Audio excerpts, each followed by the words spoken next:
I just woke up, guys. Nakalimutan ko. Kasi kahapon, nagising kami na maaga para magdilig ng halaman. Kasi nga summer ngayon and may problema, may issue kami sa municipal water. Sa gabi lang siya gumagana. Sa gabi lang napupuno yung tank namin. And kulang yun ng water namin para pang dilig ng halaman. Ngayong araw nakalimutan kong gumising ng maaga. But look at that! It's raining hard. Thank you so much, Lord. Thank you so much. Umulan talaga. Amazing. Mia, Jesus loves us so much.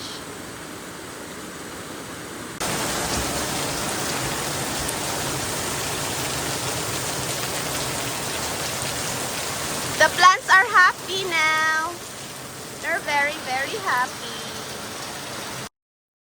Napakabilis na wala ng ulan, guys. Ayan, mainit na ulit. Si Kuya Yuri, nag-breakfast na siya. Nagluto ako ng kamote. May broccoli tsaka sweet corn. Favorite niya ang sweet corn at tsaka ang broccoli. Lami kayo? Corn. Lami. Bumaba kami ngayon dito mga alas 10 na siguro to ng umaga. Kasi si Dimitri ay may appointment siya ngayon sa kanyang dentist sa Dumaguete. May papacheck siyang ngipin niya. And nagpaiwan nga kami dito sa baba. Nagulat nga ako nung bumaba kami dito kanina. Kasi parang hindi naman inulan dito. Kasi ang init and dry yung kalsada. Mabuti nga rin lang na hindi umulan ngayon. Perfect para mag-beach ang mga bata.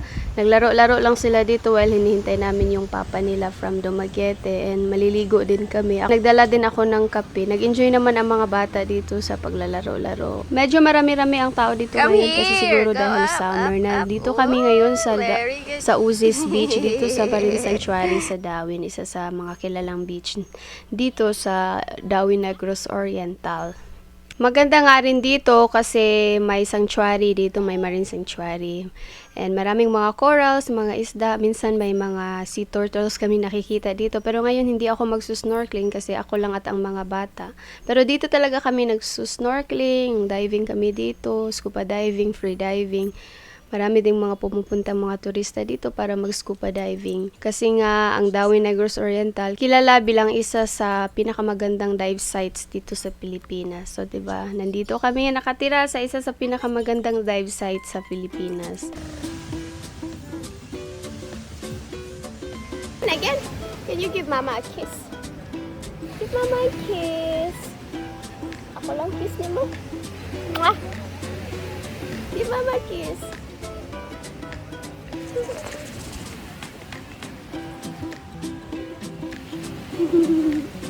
Kiss her. Give Mama a kiss. Kiss.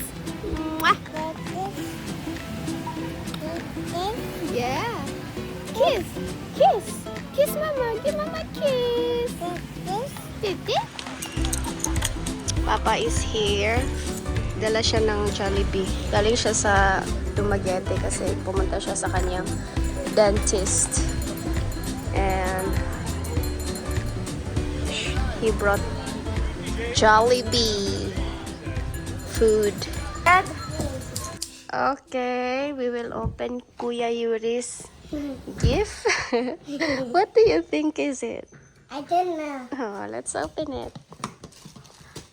Go. It's my Go. gift for you. So, open. Oh, what do you think is that? Ice cake. Papa. Where's my shoes? Papa needs to put you need to install the wheel. The wheels. It's with wheels. My Are you happy? yeah. And what you should say? Thank you, Thank you who? Mama, And Papa. and me. Wow. And it's chargeable. Maybe charge first. Mama, It's can you kinda think of heavy. this? Ganda ng quality niya. Okay. 28 yung size ni Yuri. 27 siya ngayon. Ano lang ako na upsize. Kasi para mas matagal pa niya magamit. Ang tibay niya, in fairness. Matibay siya. Durable. Ang ganda. Very matigas. Matigas ito. Tibay siya. Yeah. Wow, ang ganda. Dalawa yung gulong niya. Napakatibay niya. Matibay. Patibay, Ganda sa mga bata. Okay. Patibay, Put it on. Put it on the shoes. Because, Are you happy? yeah, it arrives so quick. If you are very patient, it I will am arrive. patient after this one. I know, you keep asking this every day. Oh, maybe you need helmet? Okay, balance. He's gonna fall down. You need to balance. Learn to balance. Buang ulo na to, ano yun eh. You know how to break it? Just like that, break. What? Break. Like that. Or in front. What? Kind of break. Okay, help you. One. Is your...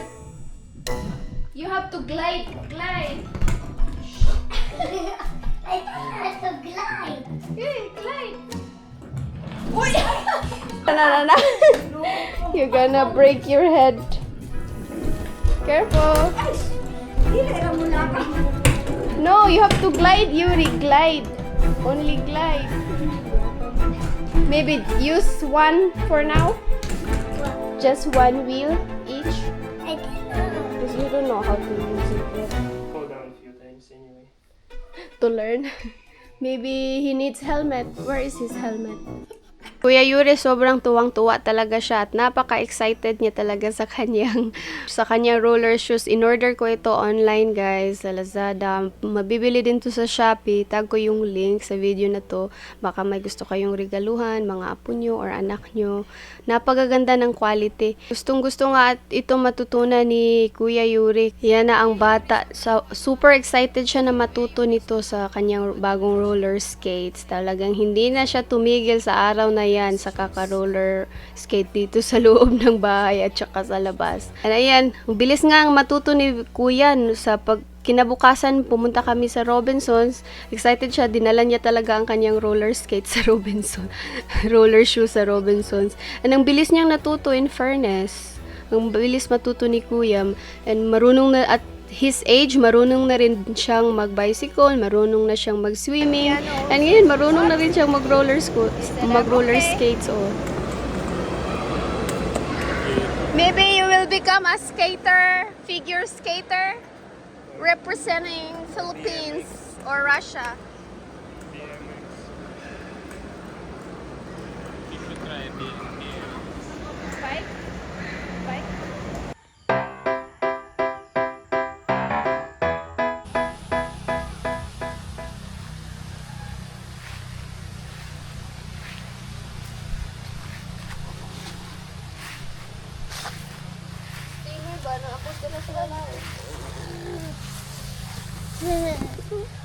Hi guys! Good afternoon! Nasinipon ang aming baby girl. Ngayong hapon, nag-crave kami ng yung buko na may condense ba? Tawag kasi niyan sa amin sa Bohol ay lamaw. Pero yung lamaw dito sa Negros Oriental, yun yung mga leftover na mga yung mga food na leftover na pangpakain na sa mga alaga, mga manok, baboy, mga leftover sa kusina. Pero ang lamaw sa amin yun yung buko na may condensed milk, tubig, tas nilalagyan ng biscuit. Yun yung lamaw sa amin, masarap. Gagawa kami ng lamaw ngayon, iwan ko lang kung ano yan sa Tagalog. I think buko with milk. buko lang, buko with milk. So kaya nandito kami. Yan, may isang hamak din kami dyan. 'Di ba ang ganda na dito? Lalo na green ang paligid, ang gandang tingnan. So, akyat ang kapatid ko ng buko and gagawa kami ng kaunting buko na may milk. Condensed milk, ito yung lalagay namin na condensed milk. Ito lang paglalagyan namin kasi kami lang dalawa ang kakain. At saka siguro si Yuri din. Ha? Nahulog? Oh, dili. Natamagsak ka. May nangahu. Ha? Ay, kuan. Hindi na siya. Niyog na siya. Hindi na siya, ano? I mean, old na siya. Hindi na siya buko. Ayan na ang bata. Laro na sa tubig. Magdidilig din kami ng halaman kasi alas 5 na. Every alas 5 ng hapon, nagdidilig kami ng aming halaman dito. Yung mga Baguio beans, guys, meron na namang maha-harvest. Yung iba, matatanda na, hindi ko na siya i-harvest. So, ano ko na lang siya. Itatanim ko siya. Gagawin ko siyang binhi. Binhi ba tawag nun? Dito. O yun, may isang tumubo dito na malaking atsyal. Ito ang ating kamatis. Malapit ng mahinog. Uy, ang daming bunga. Sa isang kamatis, ang daming bunga niya. Hindi ko in-expect yan na magkakabunga siya ng ganyan. So, dito nagdidilig kami every 5 p.m. Ayun ang baby girl. Maglaro siya dyan ng tubig. Itong atsyal namin. Ang atsyal hindi masyadong maganda yung tubo. Para mawala yung mga dahon niya. Pero kailangan ko mag-spray ng para sa mga pest. Baka! Ito may bago akong tanim dito, guys. Oh. Mas magandang magtanim na ngayon, guys. Magsimula na kayong tanim. Dahil ang mahal na ng bilihin ngayon, kailangan na nating matutong magtanim. Hindi ako marunong talaga mag-garden. Yung mga tanim ko dito, puro mga testing lang. Nag-research din ako online. Ano ang dapat gawin, ano ang ilalagay ng mga fertilizer. As much as possible, gusto kong organic fertilizer. Lagyan namin ng cow dung dyan. Girl, where are you going? Ayun ang bata, nandun na sa malayo. And ito, may bagong tinanim ako dito na mga dalawang kamatis. And ito yung marigold ba yan? Yeah, I think marigold yan. Pangpatulong siya sa pag-repel ng mga peste na kakapit dito sa kamatis. At nagkakapag-attract din siya ng mga bees daw para ma-pollinate yung kamatis mo pag nag-flowering stage na sila. Na-research. Nakita ko lang din online yan. Natutunan ko lang din sa YouTube yan about sa marigold. Ano ang kailangan itanim malapit sa kamatis. Dapat daw pares sila. Dapat may marigold ka and then may kamatis. So, ayun nga ang daming bunga ng kamatis dun. Sa isang nasira yung faucet namin dito sa likod. Kailangan pa ayusin to, naputol dito. Didilig ako ng mga halaman. Ilalagyan ko lang ng hose ng ganyan. Isira pa kasi. Ito yung mga tinanim namin na Indian pine tree. Pinalagyan ko ng mga dahon dito pang laban sa init ng panahon para hindi sila masunog kasi mainit talaga ngayong summer. Although dito naman sa bukid palaging cloudy, pero minsan sa tanghali mainit din. Mga alas 12, alauna ng 1 p.m. mainit. Kaya ayun, pinalagyan ko ng mga anong tawag niyan sa Tagalog, guys. Sa amin lukay, sa Bisaya lukay. Lagyan ko ng lukay dyan para hindi masunog ang aking mga tanim dito. Ito naman dito, mangga. Indian mango to. Grafted to. So, madali lang yung mamunga. Wow, si Madam Mia, oh. The farm girl, oh. Ang farm girl, baby girl.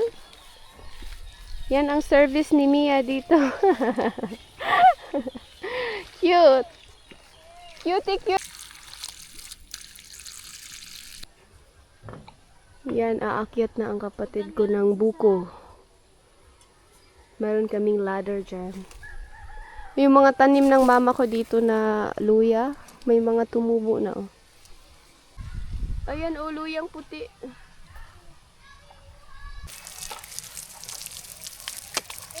Ah. Mia, you are... Meron ako mga new seedlings dito, guys. Mga upo. Diligan natin. Dito, meron akong bagong tanim na siling haba. Sa Bisaya, tawag. Malunggay.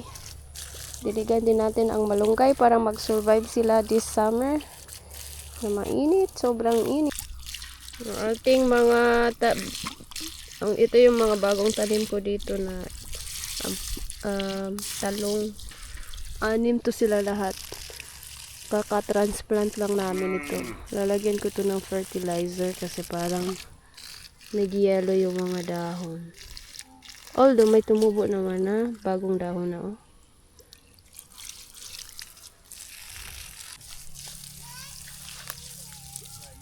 Yan na ang ating buko juice. Lamaw. Dili na to butang agkuan. Biscuit. Cracker. Hindi na lang natin lalagyan ng biscuit. Yan lang. Tsaka condensed milk.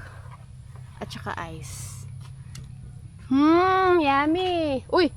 Mia, what happened to you? You're so dirty. Yummy. Buko water. Yan si Yuri, tinulungan niya ang kanyang best friend magluto. Ano kaya yung nilaluto nila? Saan na yung giluto? Gadulaw po ka.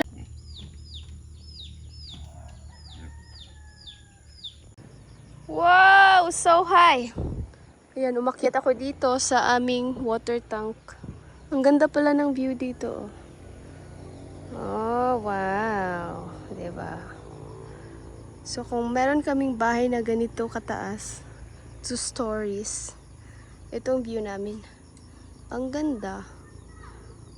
Now, gusto ko natuloy ng 2-story house dito. In my dreams.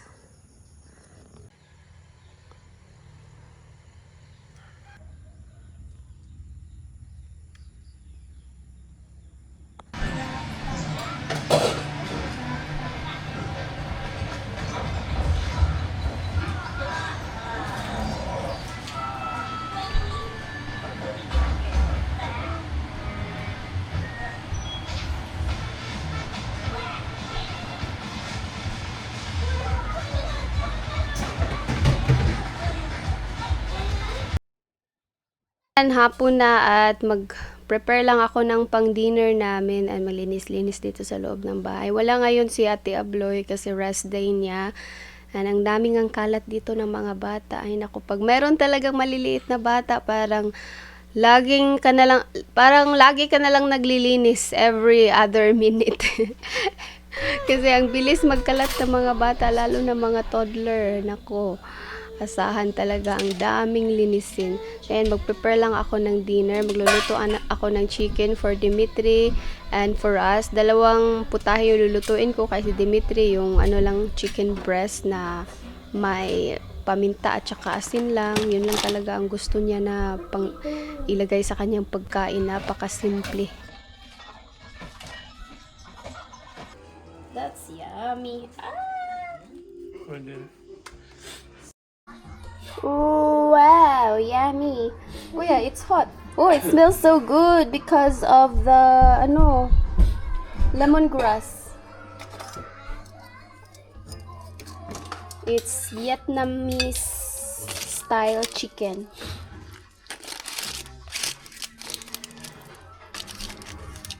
Vietnamese style grilled. Should be grilled, but I baked it because I cook for you it's also. too late now. Okay, that's my dinner, guys. And add some rice. I'm gonna add a lot of protein and a little bit of rice because I already have pasta. It's our leftover pasta. Kids pasta, actually. They ate pasta for lunch earlier. Pasta with tuna. That's it. That's my rice because it's dinner and I don't want to eat a lot of rice. Here, I cooked chicken for you here. Here's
Ayan, pagkatapos naming kumain ay naglinis na ako dito sa kusina.